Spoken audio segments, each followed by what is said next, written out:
청양에 제가 근무를 90년대 큰 초반에 한 3년 근무했었습니다. 청양 사무소가 있을 때, 지금 청양 사무소가 없는데 청양 사무소가 있을 때 한 3년 근무했고요. 청양 홍성 출장소장을 제가 한 2년 정도 했습니다. 그래서 이제 만나뵈서 반가운데요. 지금까지 그 정기일 회장님한테 여러 가지 좋은 말씀 많이 들었을 거예요. 근데 이게 중요한 것은 뭐냐면, 우리가 그 친환경 농산물을 생산할 때 그 절차가 어떻게 돼야 하는 건지, 이것을 이제 대부분이 많이 아실 텐데, 이것을 제가 차근차근히 설명해 드릴 테니까 잘 들으시고 실천해 주시기 바랍니다. 이거 보실 때요, 목차는 이렇고요. 이게 보실 때 어떻게 보셔야 하냐면, 이게 주제목입니다. 그 다음에 이게 다음 제목이고, 이렇게 해서 이렇게 쭉 돼 있는데요. 이렇게 듣는데, 우리가 제일 먼저 중요한 것은 뭐냐면, 친환경 인증의 개념입니다. 친환경 인증을 하려고 하는데, 개념 자체를 모르면, 이게 기본적인 뭐가냐면, 개념이 없기 때문에, 이것이 어떤 개념을 가지고 시작해야 한다는 개념이 있어야, 이것을 어떻게 실천해야겠다는 것이 뭔 길이 생기는 건데, 개념 자체가 없으면 이것이 실천하는 게 상당히 어렵습니다. 그래서 제일 중요한 게 뭐냐면, 아까 첫 시간에서 말씀드린 환경과 조화예요. 우리가 지금 그렇게 된 원인이 뭐냐면, 환경하고 우리 실제 농사짓는 거 깨졌기 때문에 이런 문제가, 아까 같은 문제가 발생하거든요. 그러니까 우리가 환경과 나와의 그 관계를, 사람과의 관계를 안 깨고 농사짓는 게 친환경 농업입니다. 그 개념 자체가. 그러니까 그것을 우리가 그런 개념을 갖고 움직이면 이게 실천이 되는 겁니다. 그 다음에, 그러면 우리가 농사를 왜 짓습니까? 돈을 벌려고 농사 짓는 거 아니에요. 그렇지 않습니까? 그런데 친환경 농산물 실천해서 경제성이 확보가 안, 돈을 못 벌으면 친환경 농업 할 수가 없잖아요. 그건 기본 아닙니까? 그러니까 그 중요한 부분은 뭐냐면, 경제성 확보하고 환경 보존하고 안전성을 동시에 추구하는 거예요. 그러니까 우리가 친환경을 실천하면 돈을 못 번다, 그런 개념은 없습니다. 친환경 하고도 얼마든지 돈을 벌 수 있는 길이 다 있어요. 근데 우리가 그런 길을 모르기 때문에 문제가 발생하는 거기 때문에, 그런 방법은 우리가 얼마든지 실천하고 돈을 버는 사람이 있어요. 그 대신 자기 몸이 좀 고달퍼요. 더 많이 움직여야 하기 때문에. 우리가 병이 나면 농약 치면 간단하잖아요. 그런데 그런 농약 안 치고 친환경으로 만들어서 돈을 치는 농약을 치면 잡혀요. 근데 그것을 만드는 과정이 어려운 거예요. 그만큼 자기 몸이 또 더 고달픈 겁니다. 이와 같이 생산량은 더 얼마든지 똑같이 할 수 있는데, 단지 그 치료 과정을 더 내 노동력을 투입해야 한다는 문제가 왔어요. 그런데 그걸 개념을 갖고 움직이셔야지, 그런 개념 없이 농약 탁 쳐, 그럼 끝나지 않습니까? 그런데 그 친환경 농약을 만드는 과정이 어려운 거예요. 그만큼 내 몸을 많이 움직여야 한다는 그런 결론이 있어요. 그런 개념이 있어야 이런 것이가 실천할 수가 있고요. 생태계 문화 시스템이 있는데요. 이건 뭐냐면, 우리가 옛날에 그 농약 비료 나오기 전에 농사 쳤잖아요. 어떻게 농사 졌겠어요? 생각 한번 해보세요. 물론 수확량은 적었을 겁니다. 그전에 제 자료를 들여다보면, 우리가 농약 비료 나오기 전에 생산량이 어느 정도 수준이냐면, 우리가 많이 먹으면 쌀 늑서 먹지 않습니까? 늑서 먹어요. 그런데 우리가 그때 당시에 농약 비료를 안 치고 우리가 먹은 쌀 그 생산량 수확한 게 2섬이었어요. 농약 비료 치고 2배가 늘어갑니다. 그런데 이와 같이 우리가 그 시스템을, 단지 우리가 그때 당시에는 우리가 그 과거 문법을 썼기 때문에 그 시스템을 모르는 거예요. 근데 그 시스템이 지금 다 개발돼 가지고 얼마든지 자기가 자료를 수집해서 활용하면 늑섬 생산을 할 수가 있는 거예요. 그런데 나중에 이제 친환경 교육조차에서 교육하면 되는데, 제가 그런 교육을 시키는 게 아니고, 저도 그런 교육을 시킬 수도 있어요. 그렇지만 오늘은 제 강의는 그런 강의가 아니고, 친환경을 어떻게 밟아가냐, 그런 절차에 대해서 좀 강의를 왔기 때문에 그런 부분이 있습니다. 그게 뭐냐면, 이렇게 보세요. 병충해 종합관리라는 게 있어요.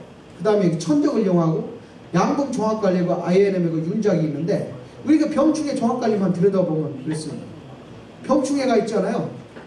한 가지 때문에 오는 게 아니에요. 병충해라는 게. 병충해 우리가 그 옛날에 저도 사과농사를 좀 쳤었는데 사과농사 지면 옛날 농약 얼마 뿌리는 줄 알아요? 15번 뿌렸어요. 사과농사 15번 뿌렸는데 지금 있잖아요. 사과농사 지는 사람 몇 번 뿌린 줄 알아요? 지금 잘하는 사람 5번밖에 안 뿌려요. 3분의 1로 줄였어요. 그리고 전혀 안 뿌리는 사람도 있어요. 친환경적으로 할 수 있는, 농약을 안 뿌리고 할 수가 있는 거예요. 그런 사람이 있어요. 실제로 인정받아가지고 그 사람들은 비싸게 팔아먹거든요. 자기 노력을 한 만큼 비싸게 팔아먹거든요. 그런 사람이 있습니다. 포도도 얼마든 있어요. 그런 사례가. 그래가지고 우리가 단지 실천을 안 할 뿐이지 할 수 없는 게 아닙니다. 그런 것도 있고요. 양분 종합관리도 마찬가지예요. 우리가 지금 여기서 하우스 재배하는 사람들 많을 텐데 하우스 재배 몇 년 해보세요. 염분 집적돼가지고 토양이 딱딱하게 굳죠. 그리고 하얗게 올라오잖아. 염분 집적돼가지고 농사 짓기 어렵죠. 그럼 땅 다시 바꾸잖아요. 이와 같이 우리가 모든 것을 종합적으로 관리하면 그렇게 농사 지을 수 있는 방법이 있습니다. 그런 부분은 다른 사람한테 소개해 드렸고요. 그 다음에 친환경의 농업의 원칙이 있습니다. 원칙이 뭐냐면 동물과 사람과 상호 의존해가지고요. 생산성 향상을 도모하는 거예요. 그래서 우리가 옛날에 우리가 두섬 먹던 걸 늑섬 지금 농약비료 쳐서 먹는데 늑섬을 먹을 수가 있는 겁니다. 이것이 우리가 개념을 그렇게 가지시고요. 생태계 유지, 증기 순환체계 확립, 지역 내 실현 가능한 생산 관리 방법이 이게 다 이게 친환경 농업을 할 수 있는 이게 원칙입니다. 화학물질 사용 금지 최소화. 이게 사용 금지는 뭐냐면 유기농업의 사용 금지입니다. 그리고 최소화는 무농약 재배라고 나중에 뒤에 설명을 드리겠는데 요같이 최소화하는 거예요. 그리고 외부에서 구입자 재배를 최소화하는 거예요. 우리가 밤을 한번 우리가 생각 한번 해봅시다. 밤 농사 칠 때 있잖아요. 밤 농사 칠 때 밤 밑에 제초제를 뿌리면 풀이 다 죽죠. 풀이 다 죽습니다. 그런데 우리가 제초제를 안 뿌리고 우리 사과 농사 짓는 사람도 지금 다 그런 농법을 많이 쓰는데요. 유기재배하는 사람들은 어떻게 하냐면 사과 농사 때 그냥 풀을 놔둬요. 놔두고 풀을 쓰러뜨려요. 풀이라는 게 잡초라는 게 그렇지 않습니까? 잡초가 햇빛을 안 나면 잡초가 크지를 못해요. 모든 잡초나 농산물이 다 똑같아요. 햇빛. 그러면 사과 잎이 나오기 전에 잡초가 먼저 커요. 그런데 잡초를 그냥 키우는 거예요. 그런 게 어떻게 하냐면 그걸 뿌리는 거예요. 호밀 같은 거 뿌리면 크면 그걸 살 눕혀요. 그렇게 해놓으면 자연적으로 잡초가 제거되는 거예요. 그리고 그놈을 다시 땅으로 돌려줍니다. 이런 식으로 재배하면 밤도 마찬가지예요. 밤도 얼마든지 실전. 우리가 밤이 제일 어려운 점이 뭐냐면 비탈에 심기 때문에 없잖아요. 솔직히 뚝 까놓고 얘기해서 비탈에 심기 쉽습니다. 그럼 우리가 밤 밑에 농약을 쳐서 잡초를 잡을 게 아닙니다. 잘못된 거예요. 잡초를 잡을 게 아니고 그 잡초를 어떻게 이용해서 이놈을 다시 유기질 비료로 활용할 수 있느냐를 연구해야 하는 거예요. 그게 중요한 거예요. 그 제초제 뿌려보세요. 제초제 뿌리면 어떻게 되겠습니까? 잡초가 다 죽고 그러면 그냥 맹땅 돼버리잖아요. 맹땅 되면 그게 거기서 뭘 살 수 있습니까? 우리가 지금 예를 하나 들어보면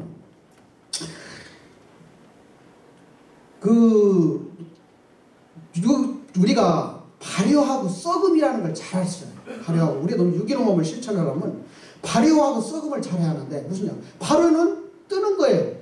우리가 술이나 식초 만들 때 뜨잖아요. 발효시키잖아요. 똑같아요. 그 똑같은 게 뭐냐면 우리가 잡초를 벼서 땅에 묻어보세요.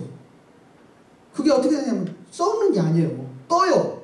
발효가 되는 거예요. 발효가 되면 어떤 균이냐? 유익한 균. 우리가 그 땅속에 있는 균이 60만 개가 넘어요. 균의 종류가. 근데 그게 해로운 균도 있고 이로운 균도 있어요. 예로 들어보세요. 페니실린 옛날에 처칠 고치는 페니실린 고쳤잖아요. 그게 뭐였어요? 푸른 곰팡이에서 나왔어요. 마찬가지로 우리가 유기질 비료를 땅에 묻으면 발효가 돼가지고 좋은 거기가 균이 모이는 거예요. 좋은 균이 모이면 그 균이 페니실린약 같은 역할을 하는 거예요. 그리고 썩음이라는 거 뭐예요? 썩음은 나쁜 균이 오는 게 썩는 거예요. 그런 게 우리가 유기질 비료를 써서 좋은 균을 모으면 자연적으로 토양도 좋아지고 나무도 좋아지는 거예요. 그러니까 우리가 예로 들어가지고 밤나무 밑에 잡초를 제거할 때 농약을 주면 안 되는 거예요. 그럼 유기재배가 될 수가 없잖아요. 이와 같이 우리가 얼마든지 잡초를 어떻게 활용하냐에 따라서 영양도 보충하는 우리가 생각 안 해보세요. 콩 있죠, 콩. 콩 재배만 공중질소 고정균에서 의해서 뿌력 박테리아가 생겨나서 질소가 생산돼요. 그럼 우리가 콩과작물 생머리에 콩만 있는 게 아니잖아. 콩과작물에도 상당히 많아요. 알파파는 많습니다. 뿌려놓고 그냥 키우면 질소는 자동적으로 공급되는 거예요. 이것이 하나의 순환체계로 이루어지기 위해서 농사를 지면 유기농을 실천할 수가 있는 거예요. 그게 유기농이 어렵다고 생각하시는 게 아니고 내 몸이 조금 더 빨리 움직여야 한다는 생각이 필요한 거예요. 그래서 우리가 농약도 있잖아요. 유기농약이 있어요. 활용이 다 쓸 수가 있어요. 우리가 액비 만드는 거 있잖아요. 설탕만 들어서 잡초 풀 위에 싹 날 때 봄에 액비 만들어서 쓰고, 그 다음에 아미노산과 단백질 같은 거 우리가 해산물 같은 거 썩은 거 갖다 다 발효시켜가지고 다 식쓰잖아요. 그런 좀 다양하게 써요. 이와 같이 쓰는 방법에 의해서 다 실천할 수가 있어요. 단지 그 대신 뭐가 문제냐? 내 몸이 좀 더 많이 움직여요. 생각도 해요. 근데 그것을 실천하기가 어렵기 때문에 유기농산물이 어려운 거예요. 근데 그렇게 기본적인 생각을 그렇게 가지고 움직여야 유기농산물이 만들어질 수가 있는 겁니다. 그래서 이런 생각을 가지고 움직여야 합니다. 그러면 우리가 유기농산물은 그러면 친환경 농산물이라고 자꾸 하는데, 친환경 유기농산물이 지금 그렇게 되어 있는데 실제로는 친환경 농산물 속에 유기농산물이 있는 거예요. 그래서 유기농산물이라는 게, 농산물이라는 게 농림산물이거든요. 그건 농산물하고 임산물이에요. 농림산물이라는 거예요. 그게 농산물. 이게 분류가 몇 가지로 나눠지냐면 세 가지로 나눠져요. 유기농산물, 무농약 농산물, 전용농산물, 이 세 가지로 나눠지는 거예요. 근데 우리가 전용농산물은 2010년 신규 중단했어요.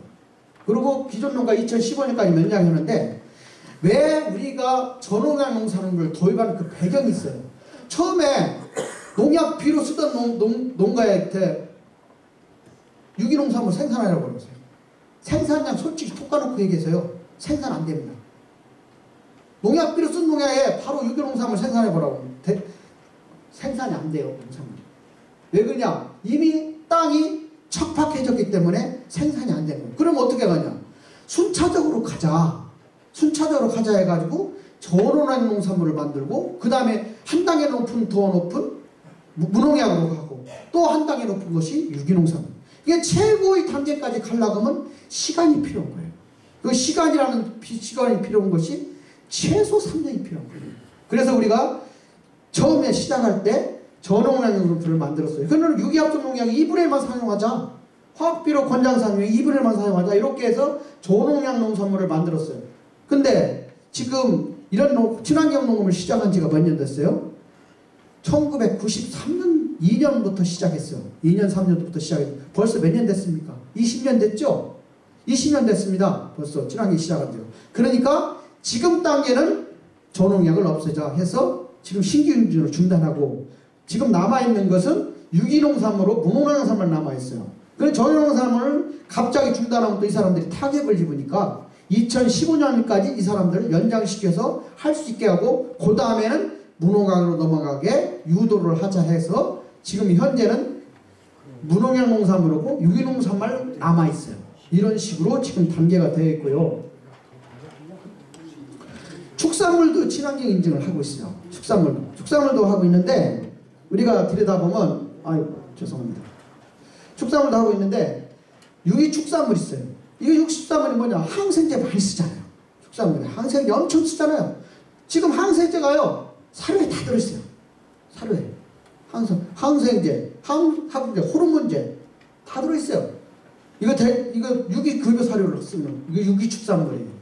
그 다음에 무항생제 축산물이 있는데, 항생제, 항호르몬제 사료가 포함된 무항생제를 해서 축산물을 생산하는 이런 것이 축산물도 인증이 있어요. 이와 같이 두 가지를 농산물, 임산물, 축산물이 있는데 축산물은 이렇게 두 가지로 나눠지고 농산물, 임산물도 앞에 설명한 두 가지로 이렇게 나눠진다는 거 이렇게 개념적으로 알고 계시면 되겠습니다. 그러면 인증은 어떻게 하냐? 인증을 하려면 절차를 해야 하잖아요. 절차라는 게 신청을 해가지고 서류 심사하고 현장 심사, 결과 통보, 사후관리 이런 절차를 밟아가는데 그럼 우리가 이런 절차를 밟아가는 과정에서 뭐가 제일 먼저 필요하냐? 인증 신청해야 할 거 아니에요. 아무것도 없이 그냥 해달라고 할 수가 없잖아요. 그럼 인증 신청할 때 어떤 서류가 필요하냐? 신청 장소는 우리 농산물 품질 관리부터 지정받은 그 인증기관이 있어요. 인증기관이 있는데 이게 전국에 70개가 있어요. 전국에 70개가 있고 충남에는 6개가 있어요. 충남에 6개가 있어요. 그래가지고 거기서 인증 신청을 하면 거기서 인증을 해주게끔 돼 있어요. 근데 거기서 받고요. 신청 서류는 친환경 인증 신청서라는 것은 이것은 양식이 있어요. 양식이 있는데 우리 농가들이 가서 거기다 자기 그 명칭대로 쓰기만 하면 되는 거예요. 그런 게 별 중요한 서류가 아니고 내가 가서 쓰면 된다는 서류고 그렇게 생각하시고요. 그 다음에 인증품 생산 계획서가 있는데 내가 밤을 100톤을 생산한다. 10톤을 생산한다. 3톤을 생산하면 3톤 생산 것을 생산 계획서를 만들어 놓은 거예요. 생산 계획서를 내서 내가 올해 어떻게 해서 밤을 3톤을 생산하겠습니다. 이렇게 생산 계획서를 만드는데 그건 농가들이 만들 수 있게끔 돼 있어요. 그렇게 좀 소리가 들고 제일 중요한 게 이거예요. 영농 관련 자료예요. 제일 중요한 게 영농 관련 자료인데 영농 관련 자료라는 게 다른 거 아니에요. 영농일지예요. 영농일지. 영농일지라는 게 무슨 우리가 집에서 농사 지을 때 영농일지 쓰잖아요. 근데 중요한 게 뭐냐면 영농일지를 쓸 때 뒤에다 설명하겠지만 쓰는 방법이 있어요. 그냥 오늘 내가 밤 몇 톤 생산했어. 그리고 사람 몇 명 사서 또 이렇게 했어. 이렇게 영농일지를 쓰는 게 아니고 영농일지를 좀 자세히 써요. 자세히 써서 영농일지만 잘 써놓으면요. 제가 뒤에서 설명하겠지만 상당히 이점이 많아요. 저도 지금요. 영농일지를요. 제가 땅을 3년 전에 구입했어요. 그래서 제가 한 500평 넘게 좀 땅을 구입했는데 영농일지를 계속 쓰고 있어요. 이 영농 기준대로 쓰고 있어요. 영농일지. 근데 영농일지 쓰는 방법을 내가 설명드리겠습니다. 그렇게. 그러니까 제일 중요한 것은 뭐냐면 영농일지만 잘 써놓으면 그건 이미 친환경이 되는 거예요. 친환경 신청을 할 수 있는 자격 조건이 되는 거예요. 그런 장점이 되니까. 그 다음에 이제 우리가 인증을 해주는데 그냥 그 사람들은 흙 파먹고 일하는 거 아니지 않습니까? 그건 돈을 내야 하잖아요. 내가 인증을 받아서 이득을 얻으려면 내가 대가를 지불하게 되잖아요. 그 대가를 지불하는데 어떻게 하냐면 인증 신청비가 있어요. 이게 5만 원이에요. 그 다음에 심사원 출장비가 있는데 우리가 보통 농가 수가 많으면 이틀을 출장을 나가요. 인증기관에서 나가는데 이틀을 나가요. 그러면 하루에 4만 원 쓰게요. 그러면 이틀이면 또 농가가 한 농가라면 하루 나가면 끝나겠죠. 근데 농가가 단체로 한 10농가를 했다고요. 그러면 이틀 나가야 하잖아요. 이럴 경우는 8만 원을 줘요. 이와 같이 인증 비용이 있고요. 그 다음에 인증기관 운영 실비가 있어요. 운영 실비가 있는데 인증이라는 거 매년 인증을 한 번 내주면 계속 10년, 20년 유효기간이 되는 게 아니고 6인증 같은 경우는 1년이에요. 유효기간이에요. 그럼 1년 지나고 나면 또 관리를 해줘야 하잖아요. 또 관리해주면 그 비용이 한 20만 원 정도 들어요. 근데 어떤 경우는 농가가 많으면 또 비용이 줄어들 수도 10만 원이 될 수도 있고 5만 원이 될 수도 있어요. 이와 같이 그 많은 비용을 지불해야 관리를 해주죠. 그 인증기관에서. 그러니까 그런 비용이 있다는 것을 아셔야 하고요. 그 다음에 이제 두 번째 서류 심사입니다. 서류 심사는 뭐가 뭐냐? 신청서하고 그 영농계획서 써서 내는 걸 그것은 써서 내는 걸 보시고, 그 다음에 제일 중요한 게 뭐냐면 영농일지를 보는 거예요. 영농일지가 과연 제대로 써졌는지 안 써졌는지. 그리고 영농일지가 제대로 안 써져 있으면 탈락시키는 거예요.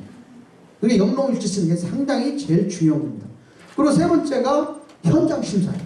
이제 영농일지를 다 검토를 했는데 그 영농일지대로 실제로 이 사람이 실천했는지 안 했는지를 다시 검토를 하는 거예요. 그래가지고 현장 심사를 나가서 그 면담, 농장 심사, 시료 채취, 토양수지 이렇게 여러 가지를 해요. 이런 현장 심사를 하고 그 다음에 그 현장 심사가 끝나면 이 양반을 인증을 내줄 건지 안 내줄 건지를 결정을 해요. 그래서 결정을 해서 결과 통보를 해줍니다. 그러면 인증에 적합하면 인증서를 내주고요. 적합하지 않으면 부적합 사유를 해서 당신은 뭐뭐뭐 때문에 문제가 있어서 인증을 내줄 수 없습니다. 이렇게 해서 그 것을 부적합 사유를 통보해 주는 겁니다.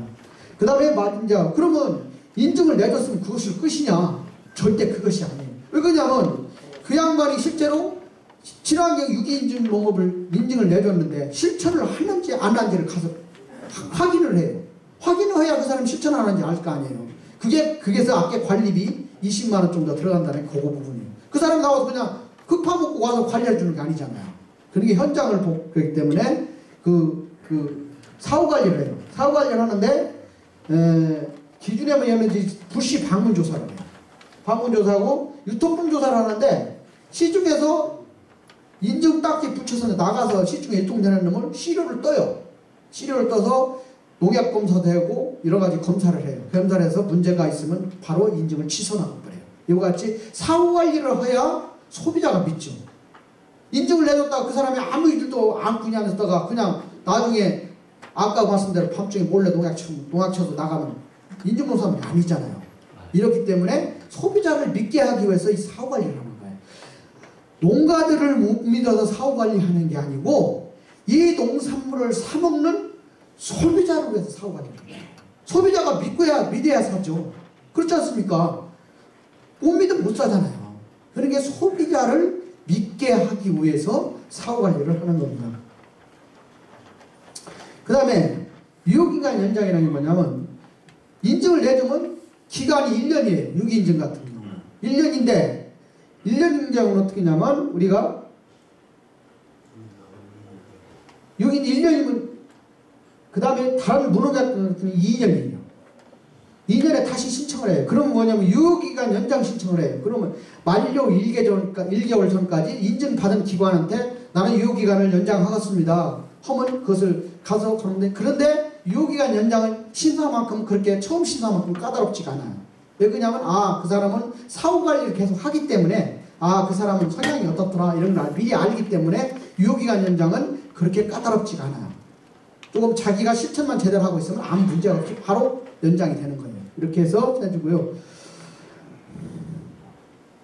그 다음에 친환경 그러면 우리가 친환경 인증 표지를 받았는데 그러면 친환경 농산물을 생산했어요. 생산했는데 그러면 어떻게 친환경을 표시해서 소비자들한테 판매를 할 거냐? 요게 이제 그 친환경 표시 요인데 우리가 인증받은 표시 사항이 이거예요. 인증받는 성명, 전화번호, 인증번호, 품목, 생산지, 생산연도는 공유에 하나예요. 공유는 왜 그러냐면 쌀 있잖아요. 연도 바뀌면 굉장히 그 밥맛이 상당히 많이 변하잖아요. 여러 석이기 때문에 여기 공유하고 무게 또는 개수 이렇게 표시를 하고요. 표시 장소는 친환경 농산 포장 용기에 표시하게끔 되어 있어요. 그 다음에 우리가 친환경 농산물을 지금은 세상이 하도 복잡하게 바뀌기 때문에 어떻게 하냐면 친환경 농산물을 취급하는 사람이 생기게 됐어요. 도시에 생각해보세요. 내가 친환경 농산물을 어디에 납품을 해야 하는데 친환경 농산물을 하나만 납품 못하잖아요. 그러면 친환경 농산물을 여러 친환경 농산물을 사서 어디에 얼마 이렇게 해가지고 조합해서 유통하는 사람이 또 있어요. 그럼 유통하는 사람은 그러면 뭐 친환경 농산물과 해당해서 농민들이 죽겠다고 생산해놓는 거 지 마음대로 하냐? 천만의 말씀. 그렇게 해가지고는 안 되기 때문에 유통하는 업자들도 인증을 받게 해놨어요. 규정을 딱 만들어서 당신은 이렇게 지켜서 유통을 해야 한다고 딱 찍어요. 그러니까 우리가 학교 급식을 하도록 생각해보세요. 학교 급식하는데 농산물이 몇 가지 들어가겠어요? 매일 다르게 들어가잖아요. 그러면 어떻게 그 친환경 농산물을 농사 짓는 사람이 갖다 주겠어요? 못 갖다 주죠. 그러니까 중간업자가 친환경 농산물을 사다가 그것을 자기에 맞게끔 다 표시를 하게끔 돼 있어요. 생산자도 표시하고 자기네도 표시하고 이렇게 해서 유통을 하게끔 만들었기 때문에 취급자 인증이 있어요. 그래서 취급자 인증이 있어서 취급 인증은 또 우리가 표시하는 내용을 더 전화번호, 자격증, 주소, 노트번호, 바코드까지 다 식별제까지 해서 꼼짝 못하게 농민들이 죽겠다고 생산한 농산물을 자기 마음대로 유용할 수 없게끔 다 체계가 꾸며져 있어요. 이렇게 제도적으로 딱 만들어져 있습니다. 그러니까 이렇게 친환경 농산물 표시 요령인데요. 이렇게 표시하면 됩니다. 여기 쭉 나와 있는데요. 우리 책을 들여다보면 55페이지 들여다보면 거기 표시사항이 자세히 거기 편지 인증 딱지에 다 할 수 있게끔 이렇게 딱 돼 있습니다. 그런 게 그런 걸 보시고요. 이렇게 예시대로 이렇게 표시하게끔 다 돼 있습니다. 이것은 그 인증기관에서 다 알려줍니다. 인증기관에서 번호는 어떻게 해놓고 번호까지 다 줘요. 인증번호까지 전화번호까지 싹 해서 이렇게 생산자는 이렇게 표시하게끔 돼 있고요.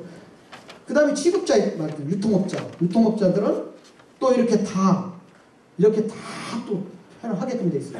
생산자까지 이렇게 다 창업방까지 싹 넣어서 거짓말을 못하도록 딱 묶어놔 있어요. 그렇게 이렇게 돼 있고요. 그러면 우리가 인정 기준인데 농림산물 인증 기준을 제가 경영관리가 중요한데요. 영농일지가 저 경영관리예요. 다른 거 없어요. 그런데 영농일지를 제가 쓰는 것을 보는데 우선 제일 중요한 부분이 뭐냐면 유기인증은 영농일지가 2년 이상 갖고 있어야 해요. 2년 이상. 영농일지를 내가 쓴 것이 2년 이상 갖고 있어야 해요. 갖고 있어야 하고요. 무농약 농산물은 1년 이상 갖고 있어야 해요. 그런데 우리가 거기에 그냥 쓰는 게 아니고 영농일지 쓸 때 경우는 언제 했고 파종은 언제 했고 재식은 언제 했고 시입은 어떻게 했고 잡초관리는 어떻게 했고 병치관리도 이래가지고 농작은 국차와 날짜가 내역이 있어야 해요. 그러니까 내가 잡초를 가서 잡초를 이제 밤나무 밑에 만약에 호미를 뿌렸다. 호미 뿌렸다 가정합시다. 알파파를 뿌렸던지 콩과작물을 뿌렸다고 가정하면 그 콩과작물을 뿌린 날짜를 적고 어떤 거를 뿌렸다. 그리고 몇 평에 얼마를 뿌렸다. 이런 식으로 적어놓는 거예요. 그게 영농일지. 그런데 우리가 영농일지를 이렇게 적어서 계속 해놓으면 이게 한 3년이나 4년쯤 되면요. 어떻게 되면 그게 있잖아요. 하면 참 이게 저도 3년 썼는데 딱 들여다보면요. 아, 몇 년도에 무슨 일을 했지. 들여다보면 다 나와요. 그게 무엇이냐면 영농일지가 잘 쓰라는 말은 여기서 제가 항상 내 강조하는 게 그거냐면 영농일지를 5년만 쓰면 있잖아요. 그 영농일지만 보면 농사 다 져요. 유기농사만 그대로 실천할 수가 있어요. 이게 제일 중요한 게 우리가 뭐냐면 영농일지를 허술하게 했으니까 문제가 생기는 거예요. 영농일지를 그러니까 내가 며칠 날 가서 보니까 저는 그 농장 제 밭을 가면요. 밭의 상태까지 다 적어놔요. 어떻게 하냐면 내가 밭을 며칠 날 가보니까 내가 무슨 작업을 했고 현재 그 밭에 뭐를 내가 심었는데 그 상태가 색깔이 어떻더라가 어떻게 생겼고 뭐가 문제점 있는 것 같다. 그것은 다음에 할 때는 내가 뭐를 개선해야겠다. 이렇게까지 다 적어놔요. 그러면 그렇게 영농일지 쓰면 시가 피곤하죠. 일하고 하는데. 근데 그것이 5년만 그렇게 써보세요. 5년만 그렇게 쓰면 그 영농일지가 완전히 내 농사하고 거기 다 들어가요. 그것만 짝짝 다 들여다보면 아 내가 몇 년도 거기 그렇게 농사질 때 보니까 근데 그 힘들어요. 맨날 피곤하시잖아요. 그 잘 보이시지도 않고 나이 듭시오. 근데 그렇게 쓰게 버릇을 대면요 똑같아요. 사람이라는 게 아침에 저녁에 주무실 때는 피곤하시면 아침에 일어나서 잠깐만 10분이나 20분만 쓰면 되잖아요. 20분만 딱 쓰면 영농일지가 되는 거예요. 그러면 그렇게 매일 10,000원 되는 거예요. 그거예요. 그러면 그게 농사법이 다 거기 기록되잖아요. 그렇게 해서 영농일지를 써야 해요. 그렇게 영농일지를 써놓으면 그것이 최고의 자기의 기술이에요. 영농 기술. 그런데 그것을 실천을 잘 안 해요. 그게 참 어려운 부분이 있어요. 피곤하고 그러시니까 그런 어려운데 실제로 제일 제가 해보니까 영농일지가 제일 중요해요. 영농일지를 그렇게 자세히 내가 어떤 현상이 근데 그 현상이 어떤 현상에 일어났을 거다 이렇게 예측까지 해서 써놓는 거예요. 그것이 그게 맞는지 안 맞는지 똑같이 같이 보는 거예요. 이렇게 같이 계속 보면 좋은 그게 자료가 되는 겁니다. 그 다음에 인증받으는 농산물 본장에 투입된 모든 농농 자재, 사용량, 사용목적, 구입처가 그 다음에 인증받은 농산물의 생산량, 출하처, 물량 그 다음에 1년간 유기합성 농약 및 화학비료. 이게 왜 중요하냐면 이것이 있는데 그 사람이 현장심사 가서 많이 인증을 해주려고 현장심사 갔는데 이 영농 그 일지에 화학비료가 얼마 있고 유기합성 농약이 단농사만 지는 게 아니잖아요.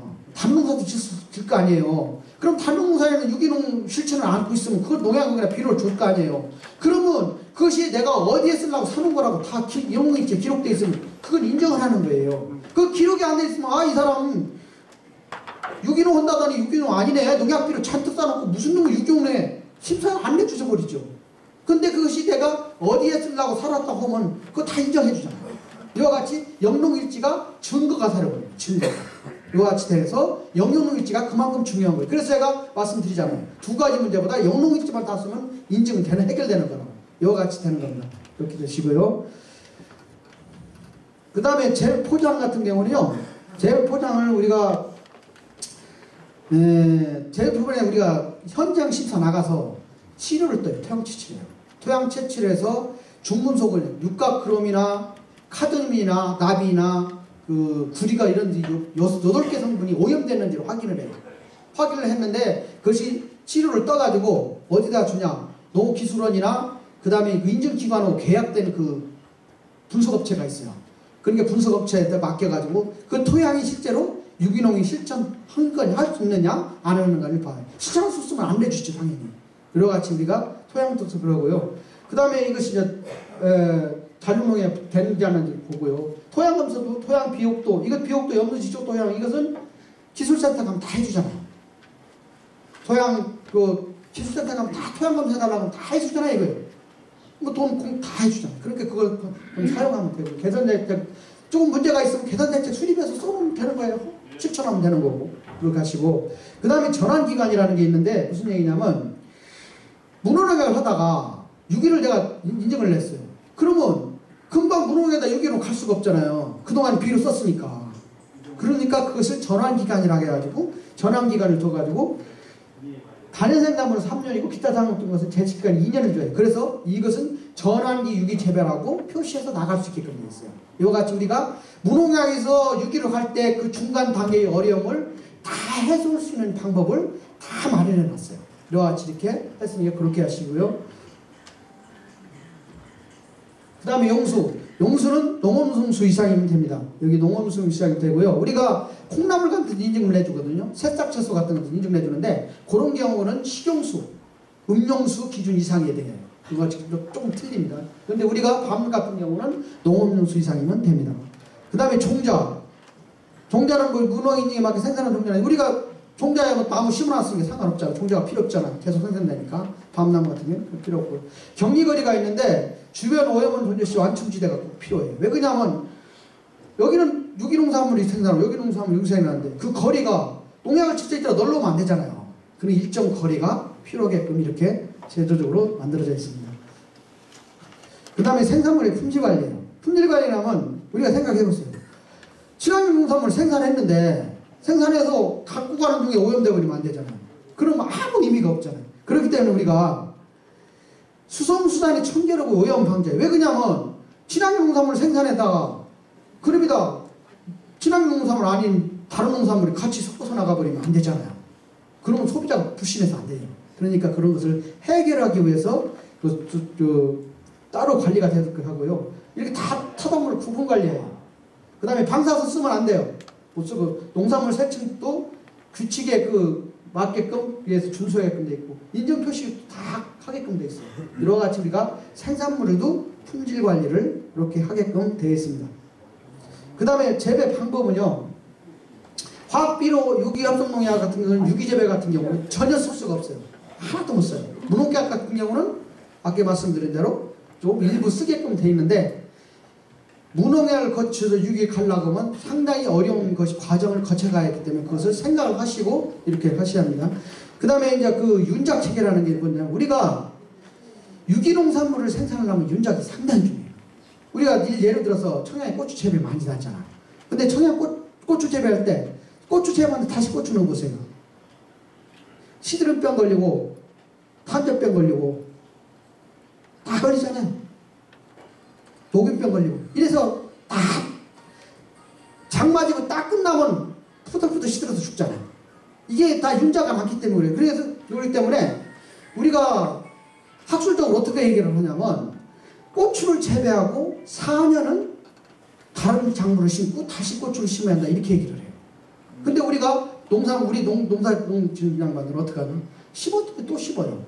그럼 보세요. 장마지고 딱 끝나고 나면 딱 틀려. 파란 게 말라 죽기 시작하잖아요. 시드름병.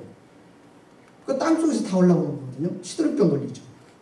그 다음에 녹음병 걸리죠. 탄저병. 다 죽잖아요.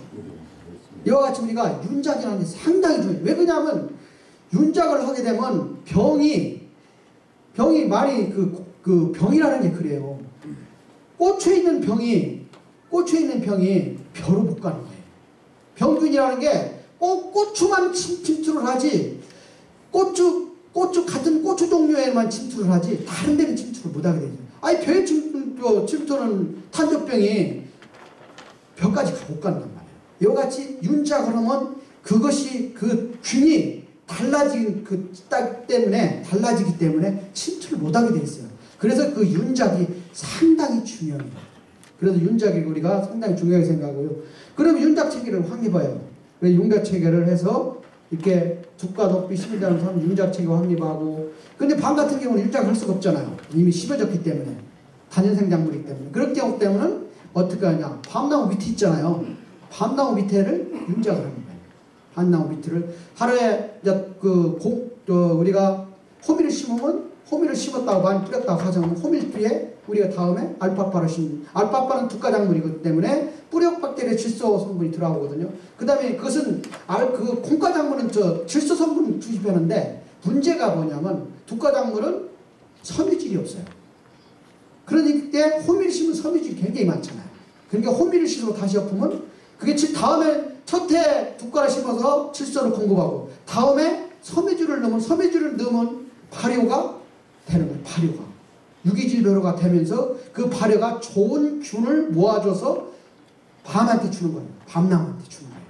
이와 같이 그 밑에 재배하는 땅을 윤작을 해서 질소도 공급해주고 다음에는 호미를 재배해서 섬유질을 공급해줘. 섬유질이라는 게 뭐예요? 섬유질이 들어가면 있잖아요. 질소가 같이 들어가서 균이 있잖아요. 좋은 균만 모여드는 거예요. 좋은 균이 모여들면 결국 그것이 밤에는 다 가버립니다. 이와 같이 되기 때문에 우리가 항상 밤에는 그 밑에 윤작 체계를 잘 확립해서 활용할 수 있도록 이렇게 하시면 되는 겁니다. 제 시간이 10분까지인데 아까 앞전 분이 10분을 초과했어요. 그래가지고 저도 조금 더 초과해야겠네요. 그 다음에 생산한 교양제 상경제 이거 그리고 우리가 친환경 자재가 있어요. 지금 판매하는 친환경 자재가 상당히 많아요. 근데 그걸 국가에서 고시를 했어요. 친환경 자재를 무조건 아무나 갖다 쓰면 안 되니까 국가에서 농촌진흥청장이 친환경적으로 생산한 자재는 쓸 수 있다고 규정을 만들어놨어요. 그렇기 때문에 우리가 공장에서 친환경으로 생산된 자재가 있어요. 그 자재는 쓸 수가 있게끔 돼 있어요. 고시를 해놨기 때문에. 그렇기 때문에 우리가 그 자재는 다 들여다보면 진흥청에 들어가면 자재가 쫙 있어요. 자재를 목록이 쫙 있으니 그것을 자기에 맞게끔 그것을 자재를 사다 쓸 수가 있어요. 그렇게 쓸 수가 있고요. 그 다음에 액비 가죽 분노태는 유기 기준에 맞게끔 된 것을 쓰네. 그러니까 우리가 친환경 순환 상태가를 유지하는 게 옛날에 우리 별 때는 유축농업이었어요. 지금 유축농업이라 않고 경축순환농법이에요. 이게 경축순환농법이 뭐냐? 우리가 일례로 지금 간단하게 생각해보면 우리가 볏집 있잖아요. 벼농사지면 볏집 있잖아요. 볏집 다 어디로 가요? 축사로 가죠? 축사로 가죠. 그럼 볏집에 분뇨 같이 나오잖아요. 그러면 그게 또 어디로 가요? 밭이나 논밭으로 가잖아요. 이렇게 순환농법을 하는 게 친환경 기본 취지예요. 그렇지? 순환체계를 유지해서 환경에 최대한 주고 농약 비료를 안 쓰고 농사를 지게 만드는 게 유기재배예요. 그렇기 때문에 우리가 그것을 순환적으로 이렇게 돌아가면서 농사를 지을 수 있도록 만드는 게 친환경 농업이에요. 그렇게 제가 아까 말씀드렸던 개념 자체가 그렇게 유지해야 하는 거예요. 그런 개념이 없으면 이거 맨날 저는 친환경 자재 지금 진흥청에 보시는 거 저는 그걸 많이 쓰기를 권장하지 않아요. 권장은 왜 그러냐면 그 자재는 밖에서 갖다 투입하잖아요. 밖에 갖다 투입하잖아요. 근데 밤을 생산하려면 일정 양분을 뺏어가기 때문에 밤은 뭐예요? 양분을 뺏어간 거잖아요. 결국 양분을 뺏어간 거기 때문에 양분만큼 어딘가에서 또 투입을 해줘야 해요. 그래야 또 밤이 생산되잖아요. 그리고 그 밤을 생산할 때 우리가 축산물에서 나온 것을 투입하면 굳이 그놈을 갖다 써서 할 필요가 없는 거예요. 그러면 그것도 하루 돈 주고 사는 그 비용만큼 절약되는 거예요. 그리고 내 몸이 괴로운 거예요. 그것을 생산하려고 하니까. 아이, 돈 주고 쉽게 갖다 쓰면 되죠. 쉽게 갖다 쓰면 되는데 그렇게 할 필요가 저는 없다고 생각하는 사람이에요. 그 대신 몸이 더 고달픈 거예요. 그와 같이 우리가 그런 개념을 가지시고 하시면 되겠습니다. 그 다음에 이제 마지막으로 제가 결론을 맺는 건데요. 현대 사회 특징이 있어요. 이걸 왜 제가 말씀드리냐면 우리가 여기 농사 지신 분들이 시대 흐름을 알아요. 시대의 흐름을 몰라가면 자꾸 따라가다 뒤쳐져요. 이전에 제가 이것을 말씀드린 거는 지금 시대가 옛날에는 복잡하다고 그랬잖아요. 저도 여기 계신 분들은 다 시대가 왜 이렇게 복잡해? 머리 아파. 근데 지금은 복잡한 게 아니고요. 복합의 시대가 되어버렸어요. 무슨 얘기냐면 우리 저 작년에 일어난 최선당 사건 한번 아시죠? 최선당 사건이 뭐냐면 식당에 가서 싸웠는데 싸워가지고 막 문자 메시지 스마트폰 이용해서 막 보내가지고 난리 났잖아요. 그래서 최선당 그 프랜차이즈 본주가 와서 사과도 하고 벨트 다 했잖아요. 이와 같이 사건이 하나가 딱 일어나면 그게 그걸로 끝나는 게 아니에요. 그걸로 끝나면 좋은데 사회 파장이 확 퍼져버려요.